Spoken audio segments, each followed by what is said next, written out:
Welcome to Building Ancient Egypt. Constructed with bricks made of mud, most ancient Egyptian buildings were not permanent. Only religious temples and funerary monuments were meant to stand the ravages of time.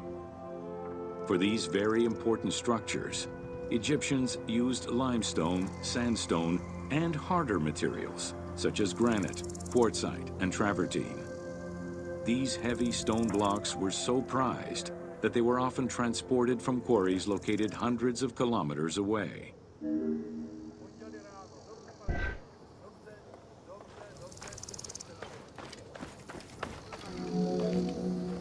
Limestone was common and easy to extract from quarries on the east bank of the Nile. This particular limestone had marine fossils in it, however, preventing it from being easily decorated and polished. Used as the main building material, the structure would then be finished with a finer limestone that was polished smooth and decorated as needed.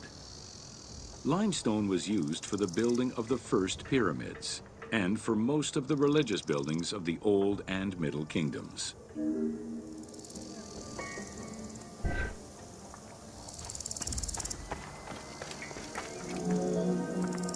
Ancient Egyptians preferred to use sedimentary rock beds, or layers like sandstone and limestone, because they were often easier to extract. The common method used to extract stone was the open-pit quarry. Stonecutters would find quality stone, shape, and dig it out on site. Open-pit quarries enabled many workers to work simultaneously on many blocks, which allowed for better productivity.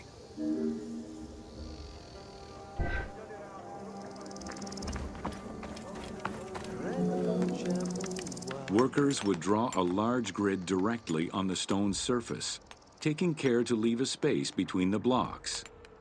This allowed them to isolate the different blocks and create a trench that would make the extraction easier. Stoneworkers used iron chisels for hard rock and bronze or copper tools for softer rocks such as limestone. Removing material between each block created a trench line. In some quarries, that trench was wide enough to accommodate a worker, who would then cut the block entirely on site. For harder rocks like granite, workers cut a series of holes and hammered wooden wedges into them. They then soaked the wood until it swelled and caused the rock to split.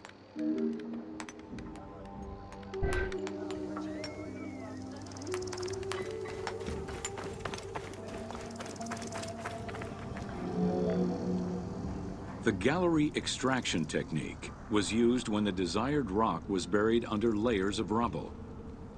This method was often necessary in order to find the whiter and finer limestone required for a smoother finish. The first step was for the stoneworkers to create an access pit that would allow them to reach the desired wall of stone. Once a wall of quality stone was exposed, workers could then cut out smaller blocks. This pit required a descending platform. Designed like a stairway, it allowed them to free multiple galleries of blocks.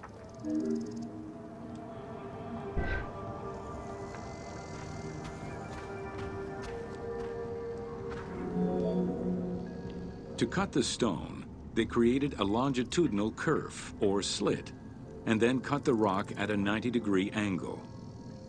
The lower side was determined along the geological layers or by using a horizontal cut. Wooden wedges were inserted in the rock and hammered in. Shock waves were then generated using hammers, fracturing the blocks at the seam.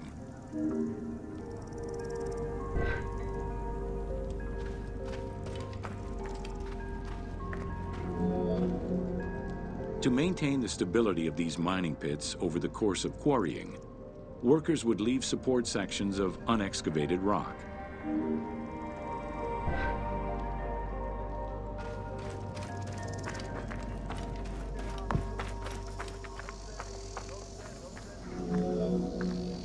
In every quarry, dedicated shrines were established to offer protection for the workers.